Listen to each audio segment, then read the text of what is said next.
won't forget that morning, not if I live to be 100. I counted the men as they marched out of the yard. They'd hardly slept for weeks. We of the CID had slept even less, but the nightmare that kept us awake was all the same nightmare. That's why we weren't surprised when the commissioner asked us up to the conference room for a bit of a talk. He'd talked to us plenty, we knew that. It didn't help any to know what was ahead of us.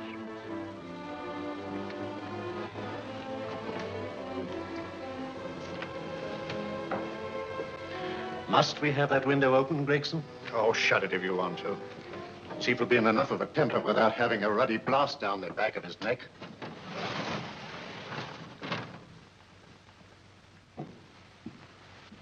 Gentlemen, the commissioner.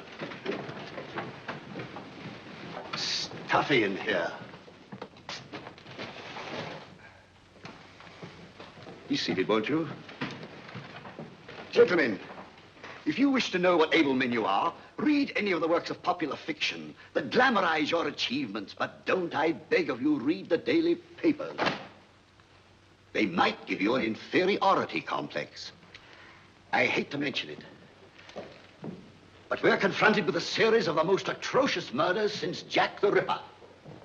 And in the meantime, the CID might as well be playing at shove-halfpenny for all the good we've accomplished.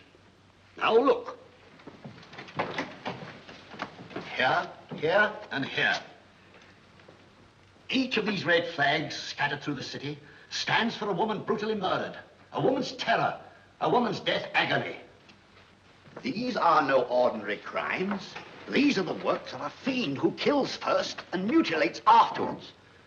A ghoul who hacks off a part of his victim's body and carries it away with him, a loathsome souvenir of his butchery. 3 women murdered so far, and you haven't turned in one clue. You haven't given me one lead. Here you sit and wait for news of a 4th victim, with your arms folded.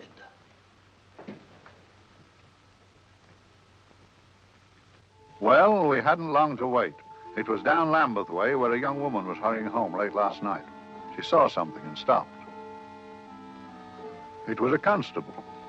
He spoke to her and he walked along with her, just in case. He saw her go down the stairway to the basement lodging where she lived. We can only surmise what happened after that.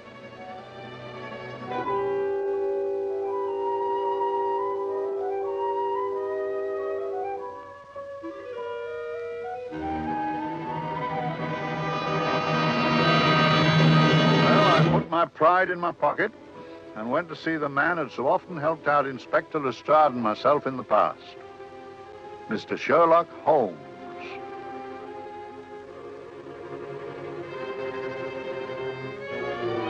If ever a man needed help, I did.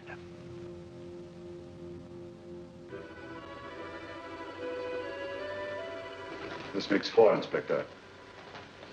4 defenseless women here in the heart of London. And everyone with the right forefinger hacked off. Not hacked, Inspector Gregson. Cleanly, expertly severed.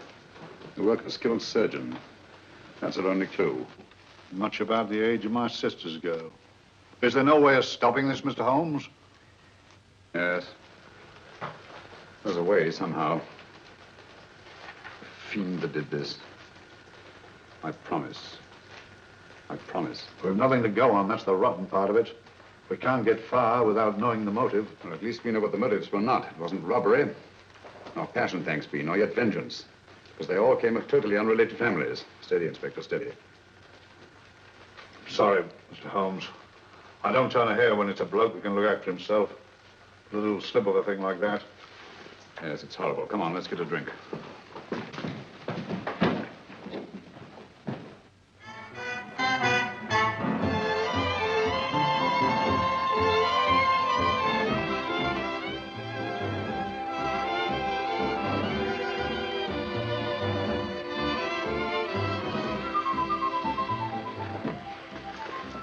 Mr. Holmes. Evening, Vincent. Whiskey and soda, please, and a double for my friend here, Inspector Gregson. Thank you, sir. Make mine Irish. Decent of you to give me a hand with this thing, Mr. Holmes. Always a pleasure to be of help to Scotland Yard, Inspector. Little out of my line, looking for a maniac who murders just for the fun of the thing. Perhaps just to get a human finger. In all 4 cases, the murderer risked capture by stopping to secure a finger. 104. Who knows? He's just a madman. Perhaps there's method in his madness. If we could just trace those missing fingers. If we could just drain the English Channel, we might find a penny. Huh? Oh, thank you. Can I keep those, Mr. Holmes? Thank you.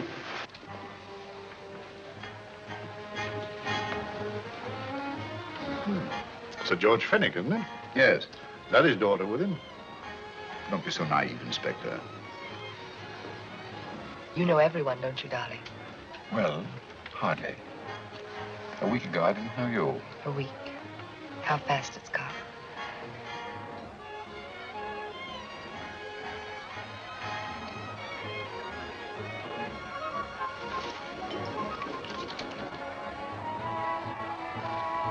I collect these things. How very quaint of you. Shall we go? Yes.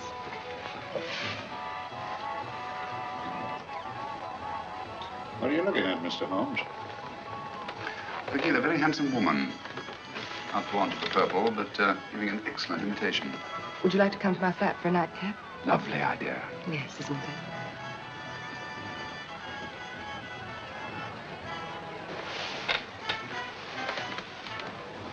I wonder where she's taking Sir George Fenwick. Don't be so naive, Mr. Holmes.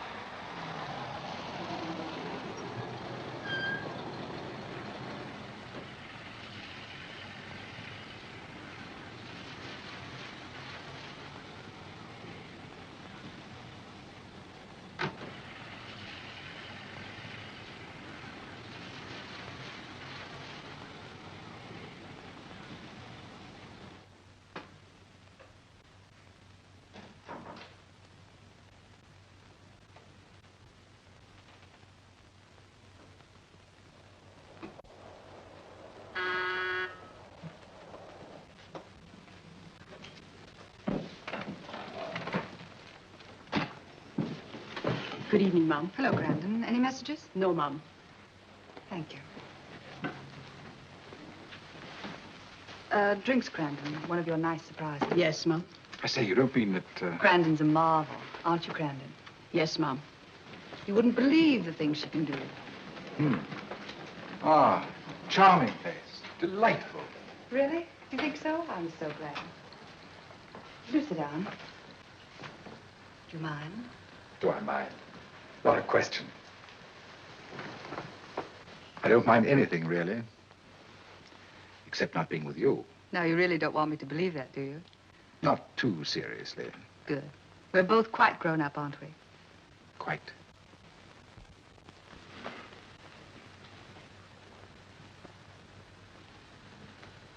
You're a treasure, Grandon.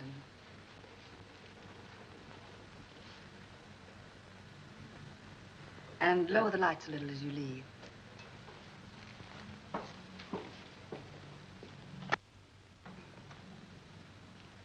I prefer a more flattering light. In any light, you'd be... Would I? And don't you know it? Perhaps I do.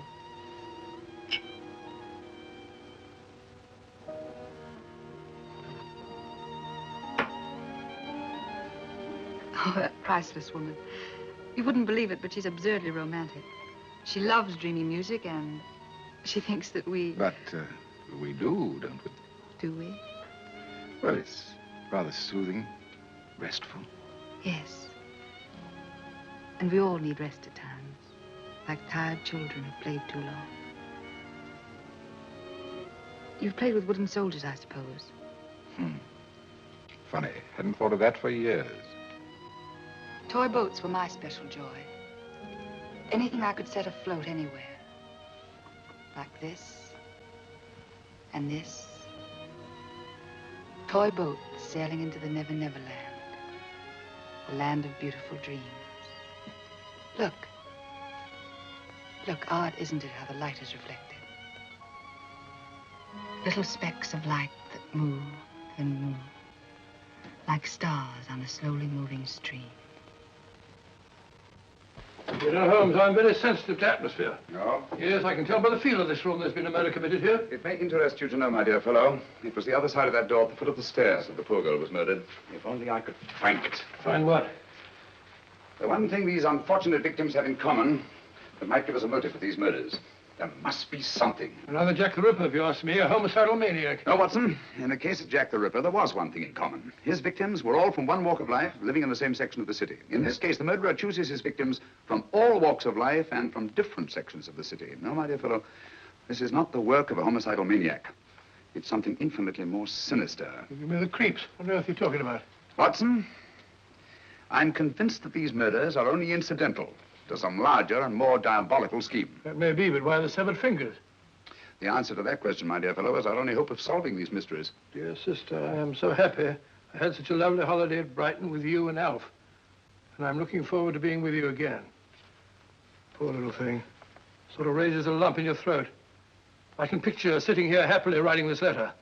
And a lot bit of realizing that she's shortly going to her death. Hello? Gregson. Oh, there you are, Mr. Holmes. I've been looking for you everywhere. What's happened? Murder in Edgware Road, not half an hour ago. Woman? Yes. And the right forefinger cut off clean.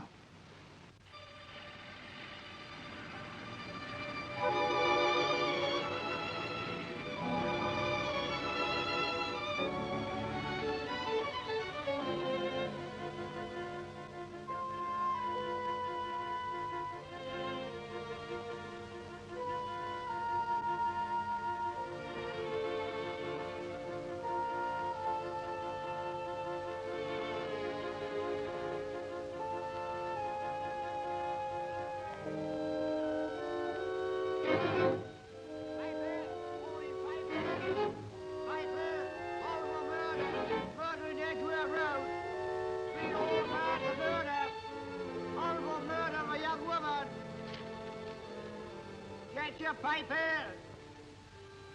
All for murder! Piper! Piper! All about the murder! Morning, Piper! All about the murder! Piper! All for murder! Now the young woman found murdered, Piper, sir! All for murder! Piper! Piper! Read all about it! Get your Piper! Murder in Edgware Road! Horrible finger murder. Shocking murder. Murder in Edgware Road. Horrible murder of a young woman. Read all about the murder.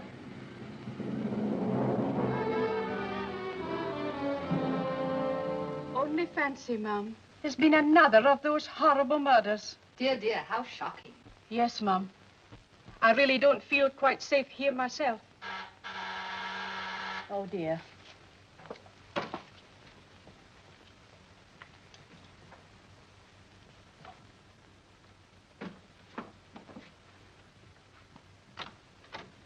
Why, Sir George! I must see Miss Marlowe at once. I don't know if she... I must see her. Where is she?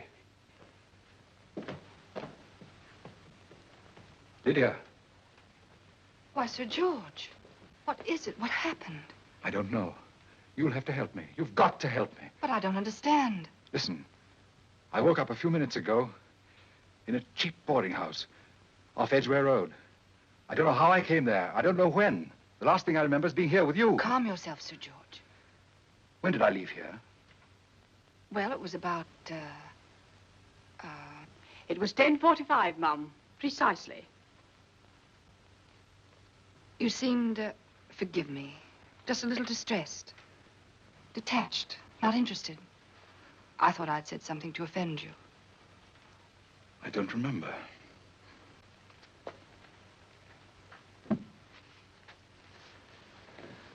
I can't remember. Tell me, has this happened to you before? Before? Well, there is such a thing as amnesia, you know. If it was 10:45 when I left you, it was 9 this morning when I woke. Over 10 hours lost. 10 hours that I can't account for. And in my pocket, when I woke, I found... Yeah, in my pocket. That isn't... Oh, it's not for you, of course. It can't be. Excuse me, Mum, but there's a man asking to see the gentleman. Send him away. Yes, Mum. No, please. I'll see him.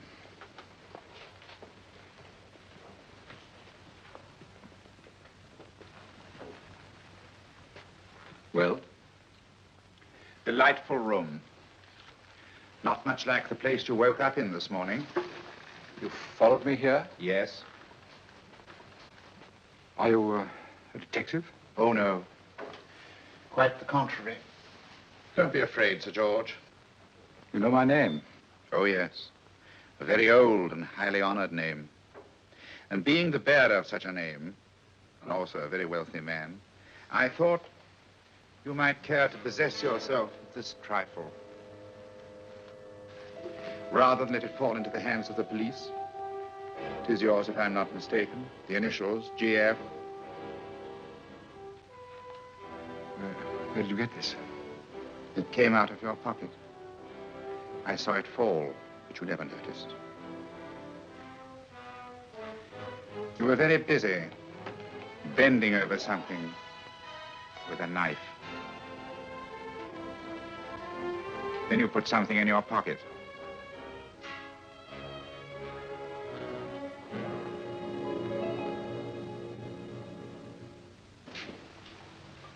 Come along, Holmes, come along, come along. How many more toasts, I tell you? You're missing a treat. This is delicious. Little jam tarts to follow. Aren't you tempted? You and your flesh pots. They tell me that fish is good for the brains. Brains haven't any. You realize that a whole day and a night have gone by since that bestial affair in Edgware Road? I'm as much in the dark as ever.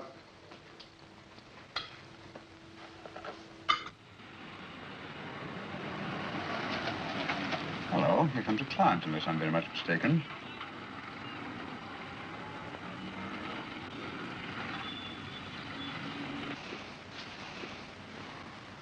Oh, attractive. Very attractive.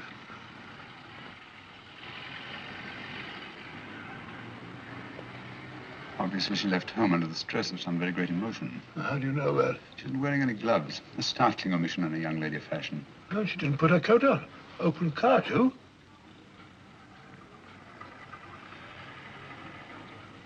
Furthermore, there's something in that bag she wants to show me. What makes you say that? The bag doesn't match her dress, indicating it was picked for size rather than style, to accommodate some bulky object. You amaze me, Holmes. What I meant to money for.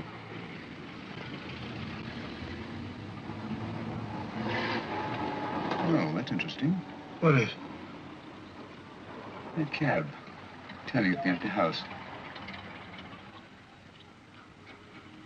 Wonder why he followed her here. Oh, wouldn't you? Quite possibly with the glasses.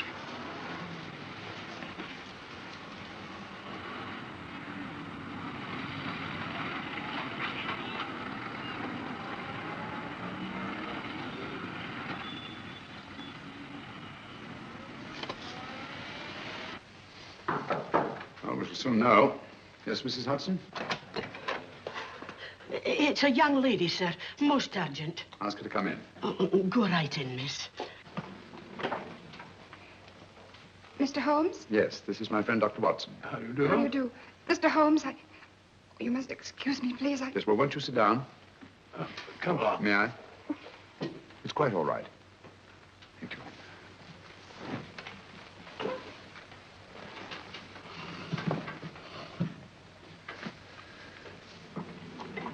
Now, try to control yourself, Miss Merrick. You're with friends. You know my name? No magic, I assure you. I've often seen your picture. You're the daughter of Sir George Merrick, aren't you? Yes. It's about my father that What about your father, Miss Merrick? Oh, I don't know what to do. He's always been the nicest, dearest person. Only since Mother died. Yes, but we know. So I didn't think anything of it when he was away all night before last. But he didn't come home until yesterday at tea time. Didn't come in for dinner at all. Just paced up and down in the library hour after hour.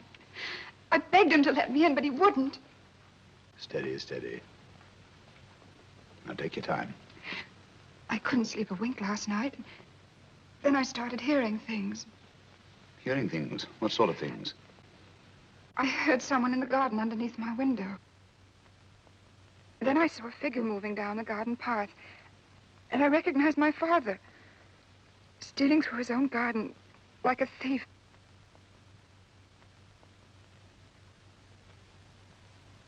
He had a spade in his hand, and he stopped by the greenhouse where he started to dig.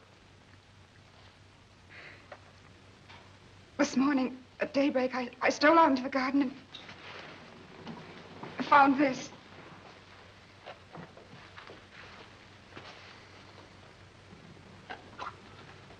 A finger.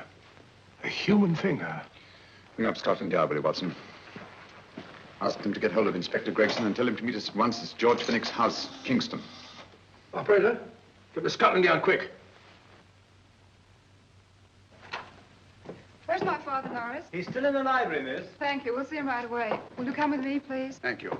I got your message, Mr. Holmes. Yes, indeed. Dad, may I come in? Dad. It's funny. He doesn't answer. You mind? Please do. Thank you. Watson, quick. Oh, Come along no, with me. no, no. Take Charles, Miss Finnick, please. Sorry, sir. No, miss, please. Please come along with me.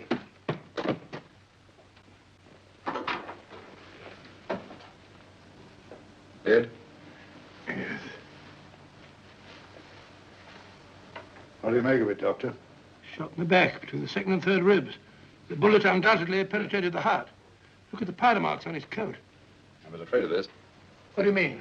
Don't you remember the man in the cab who followed Miss Finnick to Baker Street? Well, you don't think he had anything to do with the I deal? think it's reasonable to assume that he tipped off someone that I'd been sent for. Sir George has obviously been murdered to keep him from telling me what he knew. What was the weapon used? Small caliber revolver, point blank range by the look of the wound. The murderer came in through those French windows. The mud from the garden he brought in on his boots. Sir George must have surprised the intruder. Crossed the room to him here.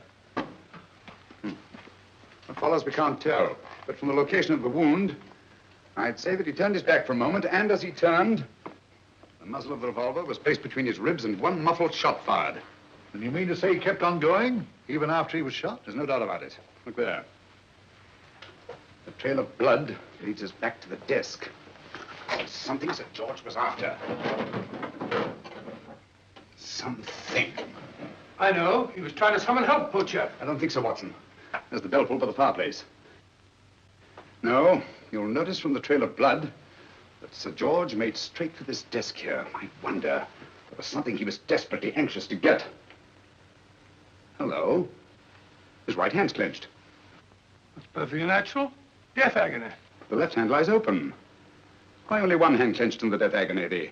The right hand, the hand nearest the desk. Please note that. If Sir George took something off this desk, something so important that he spilled his last drop of blood to get it, I want to know what it is.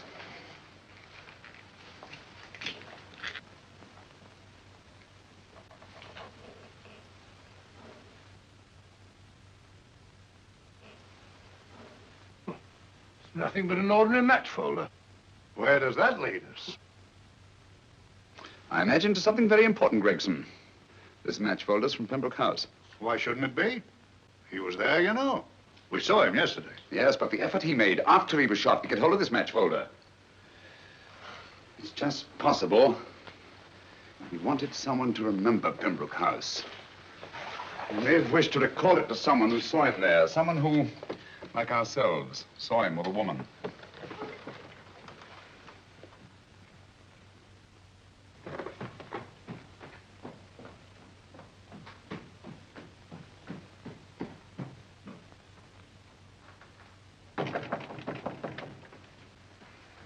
Come in.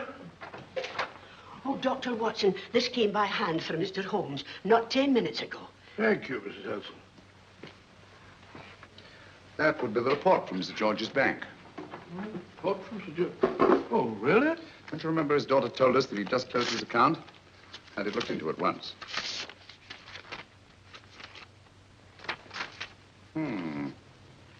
He drew out his entire balance in cash, nearly £10,000, yesterday, just after that young woman was murdered. What does that suggest you, Watson? But he paid it out to someone. Precisely. I smell the faint, sweet odor of blackmail. You don't think he paid it out to someone who saw him murder the McLean woman? Sir George never murdered anyone. But he did have that woman's finger, and he empty did have and pay out a lot of cash. That's the terrifying part about blackmail, Watson. The victim is afraid to fight the accusation, no matter how false. Once the accusation is made, his name is smeared, and sometimes his life is ruined. Well, Sir George didn't commit these murders. What fiend did? I rather think they're not the work of any one man. Oh, come, Holmes. You don't expect me to believe there's a whole organization going about killing people and chopping off their fingers? No, it's possible, quite possible. Well, whoever's behind all this thing must be out of his mind. On the contrary, my dear fellow, if my assumptions are correct, this little scheme has behind it the most brilliant and ruthless intellect the world has ever known. You don't mean Professor Moriarty? I do. Oh, steady, Holmes. You've got him on the brain. This is the third time in as many months you've suspected him of unsolved crimes. He's dead, you know. Is he? Is he? You know he is. He was hanged in Montevideo, well, over a year ago. I know that someone was hanged in Montevideo under that name. But I'll stake my reputation that Moriarty is alive and here, now, in London. Hello? Yes, Dr. Watson, wait a minute. You me? Well, yes. This is Dr. Watson speaking. No, I'm afraid I've retired. I don't practice anymore. What? Oh, that's a different thing. An emergency case. Well, just a minute. Yes? Yes, well, see that she's not moved. Remember that? Don't touch her till I get there. Fractured case in McCarthy's Mews. Heavy woman. 14 stone. Look at dust. 14 stone. Just the sort of person who would hoist herself up on a stool to feed the canary. There ought to be a law against fat people keeping little dicky birds. Well, so long, old man. I shan't be very long. I haven't used their bag since I brought little Amelia What's-her-name in the world. She grew up to be a very unattractive child. Oh, who wouldn't with a name like Amelia? Oh, Amelia. Amelia.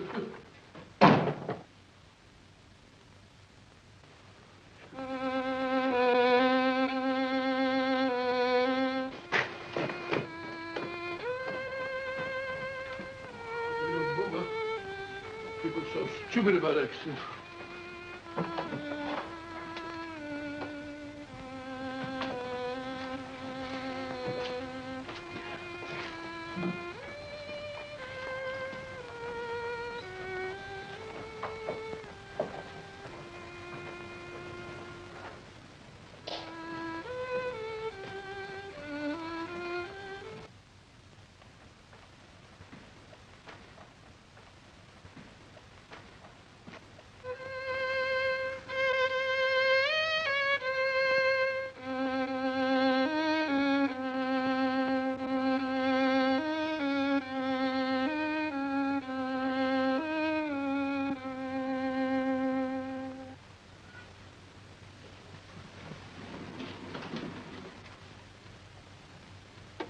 Oh, Professor Moriarty.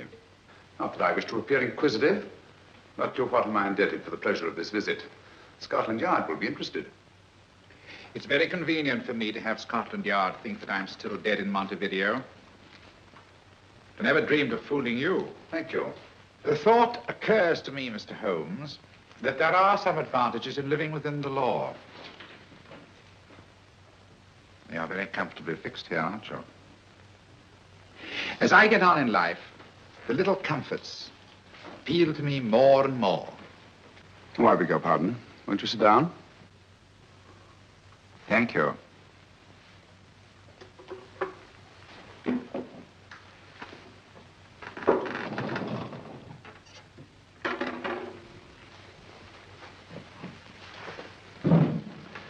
And now, Professor Moriarty, what can I do for you? Everything that I have to say to you has already crossed your mind.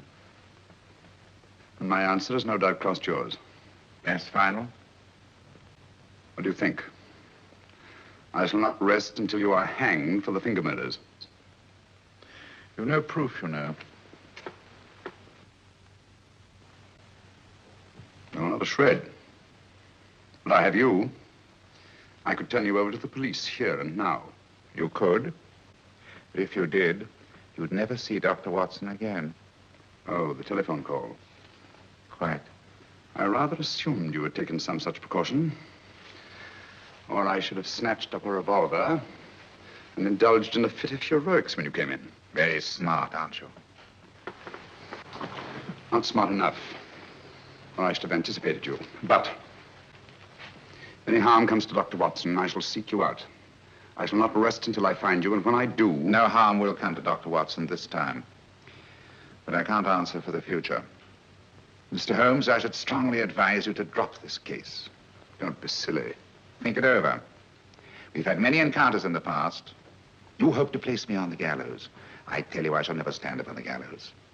But if you are instrumental in any way in bringing about my destruction, you will not be alive to enjoy your satisfaction. And we shall walk together through the gates of eternity, hand in hand. What a charming picture that would make. Yes, wouldn't it? Now, I really think it might be worth it.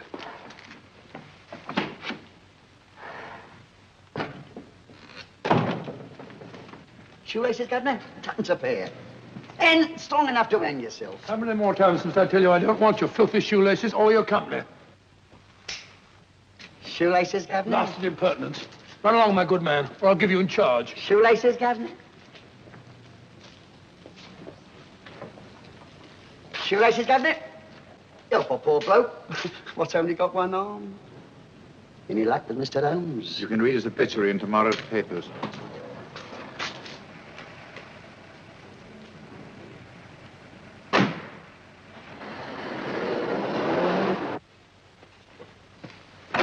Oh, there you are, Watson. Come in. I was, just going out to look for you. Look for me what for? Suppose you don't think I know my way about. Well, you're right, I don't. Blast all practical jokers anyhow. Know where I've been? On a wild goose chase. Exactly. There's no such number in McCardle's Muse. Some fool's idea of a joke. Did you see anyone? No, nobody especially.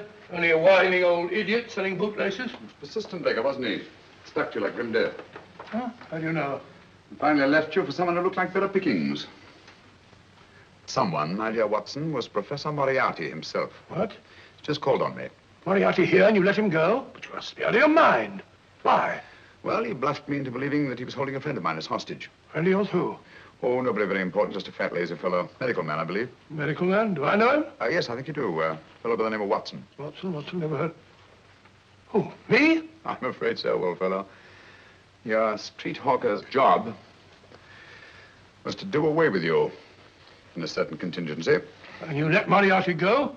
Because of me? I had no choice. I can't afford to lose you, old fellow. Well, it's very decent of the old chap, I must say, but... I wish you'd nabbed him. We shall, never fear. I know the motive for the finger murders. All I have to find out now is the method used with the blackmail victims. Method? Yes. How does Moriarty get them to the scene of the crime? How does he plant those severed fingers on them? And how does he scare them into believing that they may have committed those atrocious murders themselves? Curious.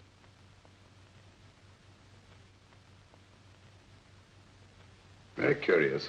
Huh? Curious? What's curious? That window in the empty house across the street. First floor front. Huh? What's wrong with it? It's open. Why shouldn't it be open? Well, it wasn't open half an hour ago. I'll stake my life on that. Oh, that's not our business. Let it stay open. I wonder if you'd go over, old fellow, and see what's the matter. Oh, trespassing. Against the law. Very well, I'll go myself. Oh, well, if you're going to put it like that, ridiculous waste of time. Doing about shutting windows at this hour of the night. Here, you better take this torch. Well, take what? Dignified job for a doctor. Dr. Watson, the torchbearer. And what do you propose to do? Sit in a comfortable chair, I suppose, and read a good book? That's a very good idea. Yes, very good idea. While I play night watchman, you have a nice read. Mm-hmm. Good night. Have a good time. Have a good time? What do you mean, have a good time?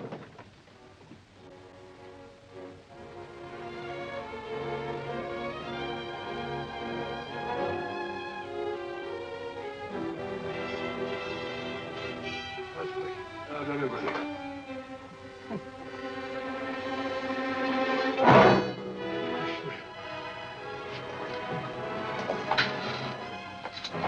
What on earth is for? Oh! Umbrella stand. Pretty little thing to keep about the house. Must have been a pet.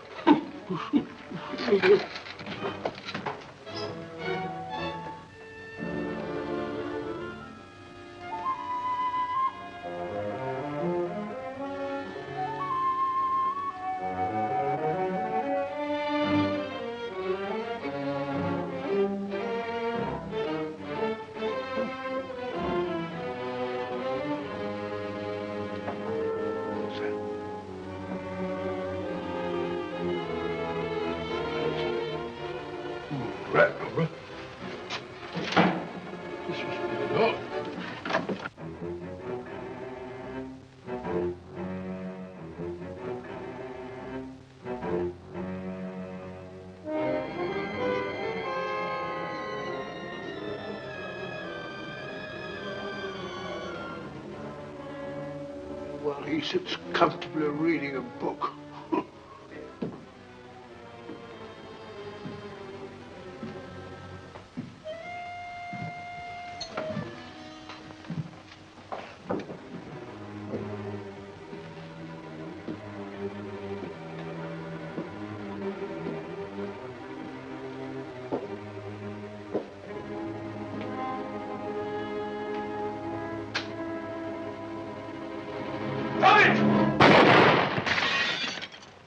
He killed Holmes! He killed Sherlock! Watson. You? But I saw him shoot you a second ago. Not me, my dear fellow. Merely the bust of Julius Caesar. Incidentally, you may have noticed that all through the ages, prominent men have prominent noses. Shh. Oh, I'm afraid we're in for terrible trouble again with Mrs. Hudson. Windows smashed, plaster all over the floor. Get up, you. Corporal Williams, Middlesex Regiment. Discharged from the army as physically unfit. Papers seem in order. Now, Corporal Williams, you've seen service in the Far East, haven't you? The East? I thought so. Look at his complexion, Watson. Yellow as saffron. He's been taking atabrine. Cure for malaria. Sniper, aren't you? Sniper? Hmm. Why did you try to kill me? I had to kill him. I had to. Oh, snap out of it. Stop it, Watson. He's shamming. No, he isn't. Who told you to kill me? She told me. She told you? She told me I couldn't miss. Well, luckily you did miss, you murderer. He isn't a murderer, Watson. Listen, Corporal Williams. She told you you had to do it, didn't she? I had to do it. I've got it, Watson, I've got it. Got what? The method used in the finger murders. Well, what is it? Hypnotism, my dear fellow, hypnotism. And it wasn't against his nature, that's the devilish part of it.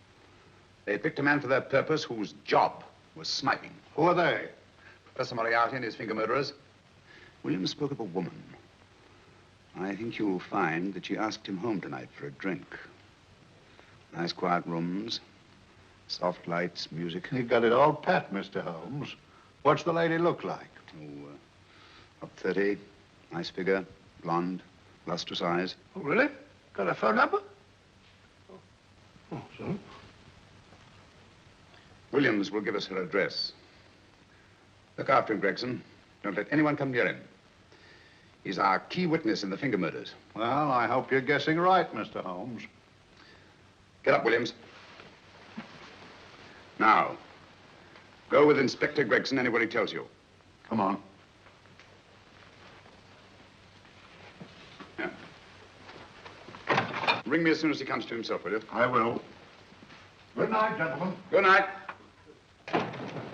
Well, if you believe that fellow Williams was hypnotized, I suppose you think Sir George Fenwick was hypnotized, too. Yes, I'm quite sure of it. Have a cup of tea? Thanks, old boy. Nothing to eat. Well, why didn't these people make Sir George do the murder himself? Because they didn't want to get him hanged. They wanted to blackmail him. Who do you think the actual murderer is? One of Moriarty's gang. A diabolically simple technique.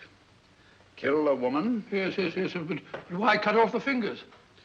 My dear fellow, don't you understand? The severed finger is what links the blackmail victim to the murder. He wakes, finds the grisly thing in his pocket. He doesn't know how it got there. He's no idea that he's been hypnotized. For all he knows, he may have committed the atrocious crime during some dreadful lapse of sanity. In that state, when he's utterly demoralized, the blackmailers take over. Is that it? Undoubtedly. You see, they swear that they saw him commit the murder. And being human, the victim will pay anything rather than stand trial on a charge that will make his very name loathsome. Oh, it all fits in if you believe in hypnotism. The only possible explanation. You think the hypnotist is that woman with the blonde hair, the lustrous eyes, the woman you invented? I didn't invent her. I saw her. What on earth are you talking about? That woman, my dear Watson, was with Sir George when he left Pembroke House. I saw her there. I shall see her again, and Williams will lead me to her. That's why it's so important to keep him safe. He will identify her.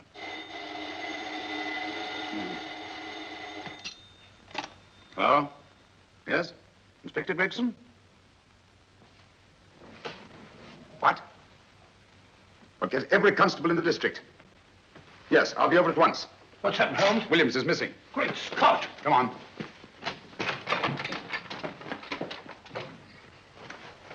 Lorry crashed into Gregson's car. During the confusion, Williams disappeared. Escaped, eh? No, kidnapped. To keep him from talking when he came to. You don't think that Moriarty... Moriarty? Anything is possible.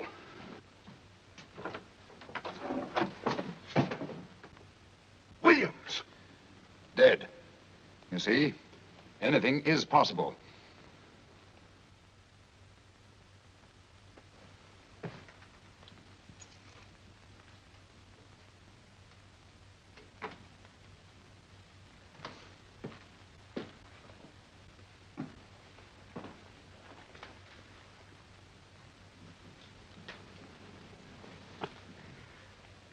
Oh, good morning, Professor Moriarty. You startled me. I'm dressing another dolly, a dear little nurse. Is there anything wrong with your finger? Just a splinter. Nasty thing, splinters. Most trying. One can't be too careful, but I'll get it out for you. I have the very instrument to help you. Sharp enough to split a hair. Put those tools away until they're needed. But they're not tools, sir. They're instruments. Put them away. Is Lydia in? Yes. But really, you should let me. Get dressed. Holmes and Watson just left Baker Street for the Mesmer Club. Mesmer Club? The meeting place of all the top hypnotists in London. Do you suppose that Mr. Holmes is onto our method? If he suspects, it's merely a suspicion.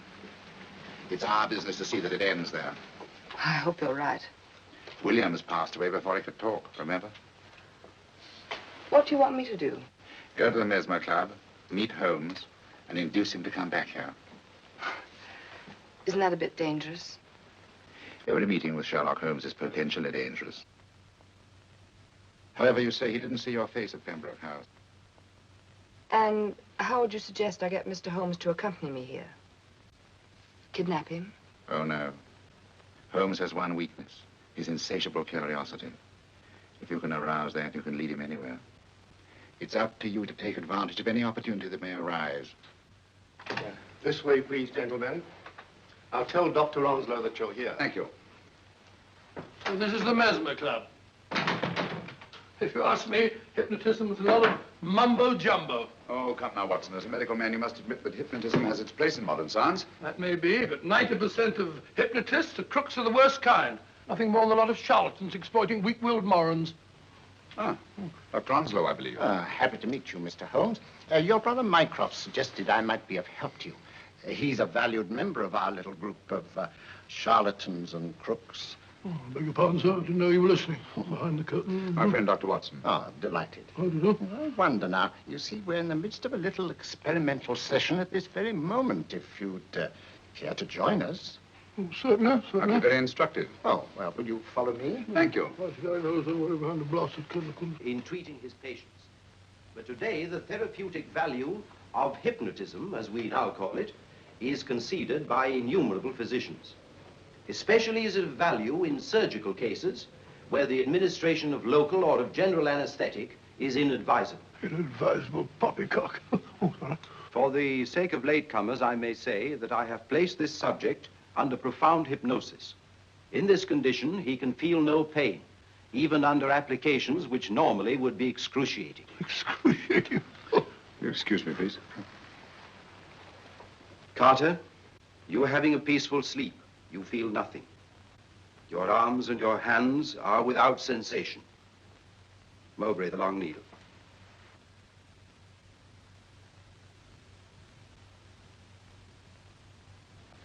Carter, give me your right hand.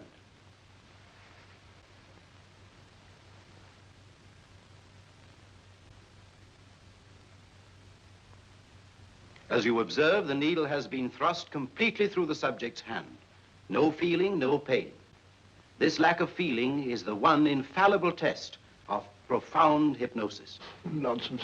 Fellow's full of drugs. Oh, isn't he? Definitely not, Doctor.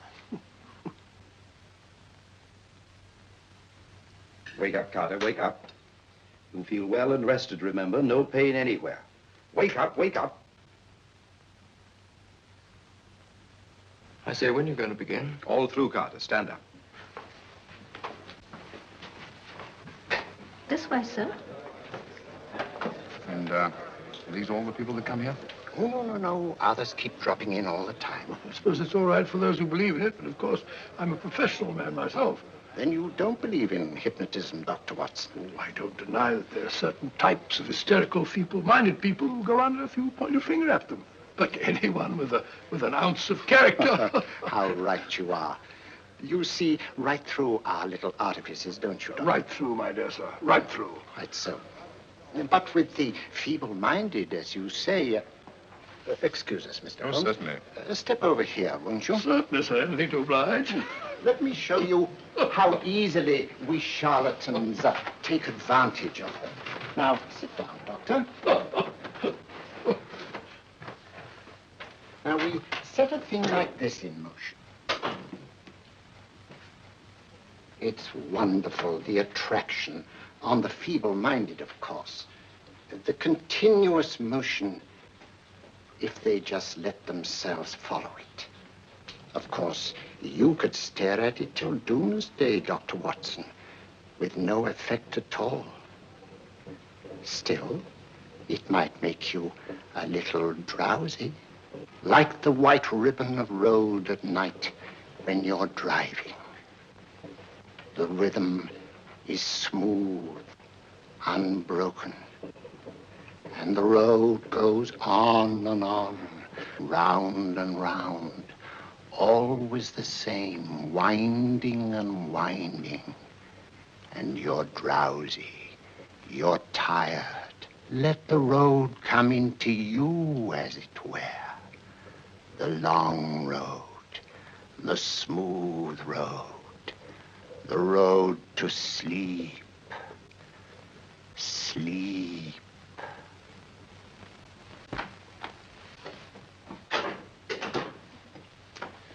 Open your eyes. Stand up. Turn around. And now, Dr. Watson, you're on a holiday in Scotland. The country is amazingly beautiful. We're coming to a stream. It isn't deep. Better take your shoes and socks off.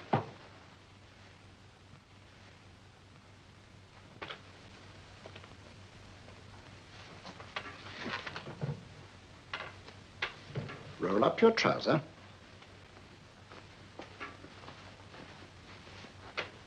That'll do. The other leg is waterproof. Turn around. Mind the pedals.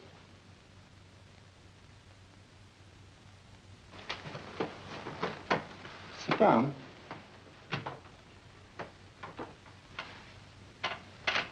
Wake up now.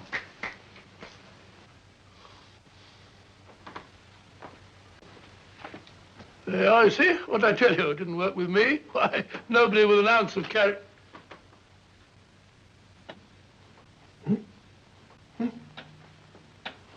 I think you'll need these.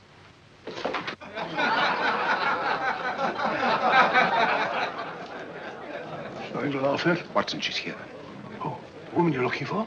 Yes, I'm going to meet her. Perhaps I can induce her to take me to Moriarty. Do you think it's wise, Holmes? It may not be wise, but it's essential.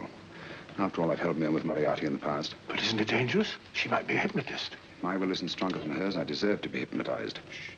I feel I must protest, Dr. Onslow. I was told this was a gathering of serious students of a great science, and I find myself in a company of buffoons. Oh, my dear madam. Elliot's and Esdale Braid.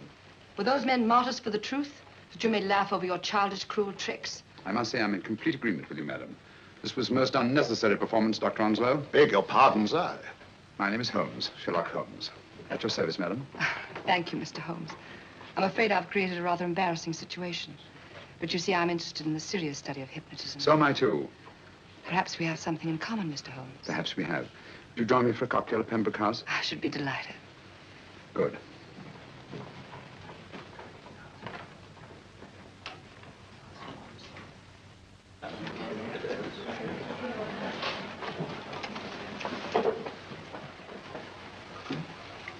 Thank you.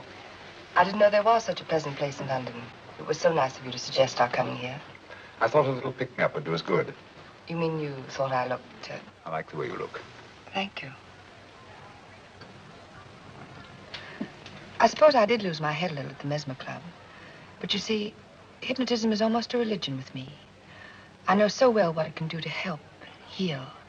And I can't bear to see it used for trivial purposes. I know very little about it. That's why I went to the Mesmer Club. You see, I'm rather puzzled just now with the case that I'm working on. How fascinating. Tell me about it. It's the murder of Sir George Fenwick. Fenwick? Who's he?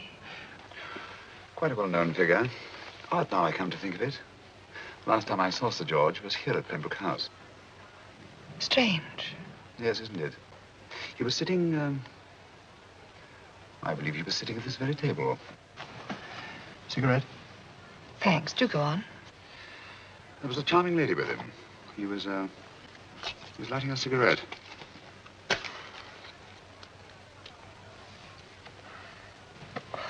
Charming. Did you see her face? No, worse luck. Merely her back. How unenterprising of you. Yes, wasn't it? Afraid I'm getting a little older. I shouldn't say so. That's nice of you. Still, the first time in my life I've got hold of a case that's beyond me. I'm actually losing sleep over it. You know, Mr. Holmes, I believe I could help you. Really? I should be very grateful. You're amused. Oh, merely skeptical. How would you go about it? I've used hypnotism more than once in healing. Not for profit. I'm not a professional. But I do think I could help you. If you'd care to... I can't think of a pleasanter experience.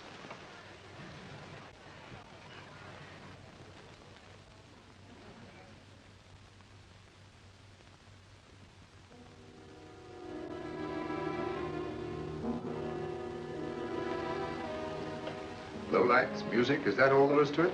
You must relax, Mr. Holmes. I'm afraid you're a rather difficult subject. So I thought perhaps a little help. Materia medica might be advisable. Drugs? No, I'd rather not, if you don't mind. As a matter of fact, I'd rather not myself. But Schrenk-Notzing he practiced in Munich, you know. Believed it the best means for difficult subjects.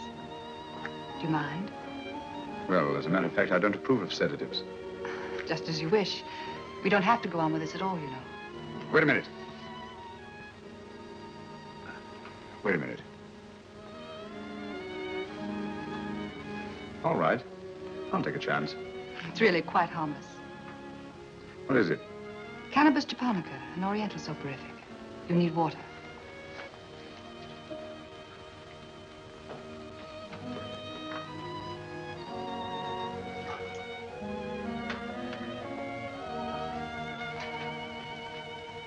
Thank you. Now sit down, Mr. Holmes. You feel yourself growing drowsy. Don't fight it. Give in to it. Because you do want to sleep, you know. Just fix your eyes on this one white flower floating on the water. Empty your mind of every other thought. Follow the motion of the water. So smooth, not a ripple. Waters of forgetfulness. Steady, deep, strong. Strange, isn't it? How the light is reflected. Little specks of light that move and move.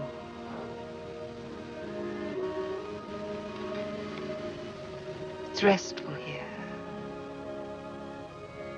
It's peaceful. It's friendly. And you're very close to finding what you're looking for. You'll find them soon now. The guilty ones. When you're rested, gentle waters closing over you. Steady, deep, strong. Drawing you down, down, down.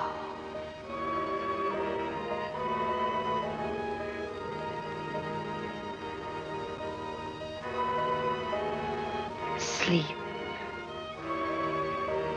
Sleep. Sleep.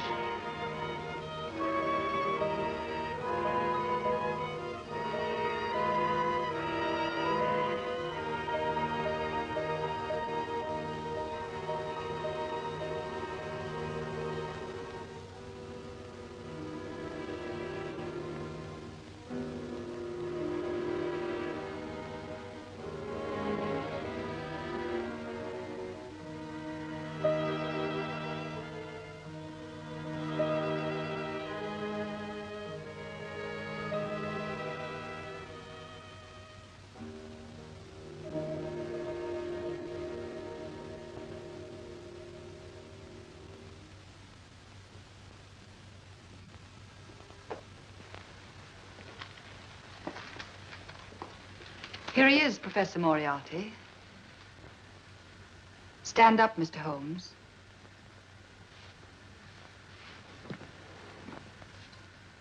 Open your eyes. Face this way. Are you satisfied? We are dealing with a clever man. He may be shamming. There's just one infallible test for profound hypnosis. You ready, Dr. Simnel?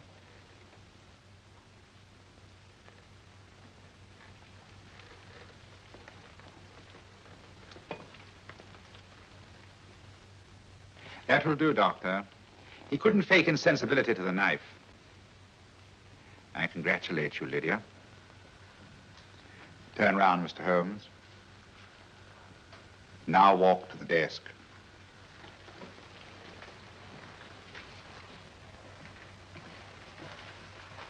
Sit down. Take that pen and write what I tell you to write.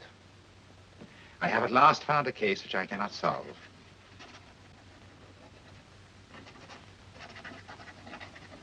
I have outlived my usefulness. Therefore, I have decided to end my life.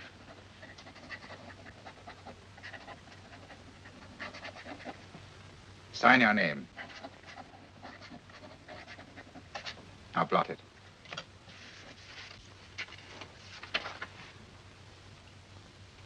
Fold it up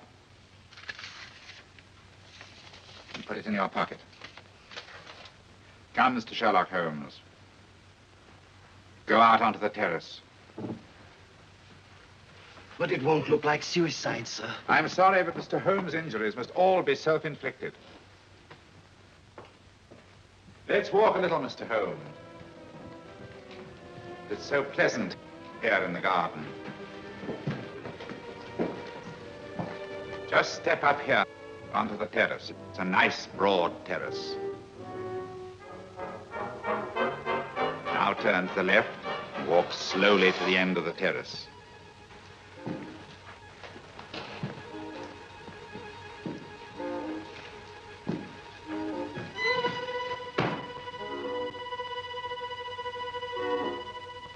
Don't stop. You must walk to the end, you know. The end leads to an open doorway. You can pass through it in perfect safety. In the room beyond the doorway, you'll find what you've been looking for. Must you drag this on? This is the moment I've been anticipating for a long time, my dear. Go on, Mr. Holmes.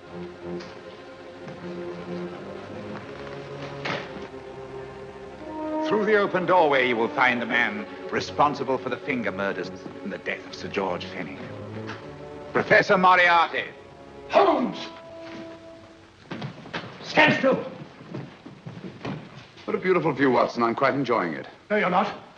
You're hypnotized. You're under a spell. Stand still. Don't move. Steady, Holmes. Steady does it. Stand perfectly still where you are. Nonsense, Watson. You don't know what you're doing. Of course I know what I'm doing. You mean you're not hypnotized? Certainly not. Then get off the wall, you idiot. Look out! Holmes! Dear fellow. What were you doing out there? Holding the fort until you arrived. What kept you? Oh, I ran into a spot of trouble on my way to Scotland Yard. I was arrested for exceeding the speed limit. Your luck seems to hold, Mr. Holmes. Well, I'd hardly call it luck, Professor. You see, I substituted a drug of my own for the one that this dear lady pressed on me. You are clever, aren't you? A drug that, although it leaves the subject conscious, renders him quite insensitive to pain. That accounted for my lack of reaction to Dr. Simnel's knife. Well, Gregson, quite an impressive haul. Even Inspector Lestrade himself couldn't have done any better. Thanks, Mr. Holmes. Take him away. All right, put her in the van. I was right, Mr. Holmes. You are a difficult subject. Thank you. And now, Professor, our score is settled. Au revoir until I see you on the gallows. The rope has not been made that'll go around my neck. Come on.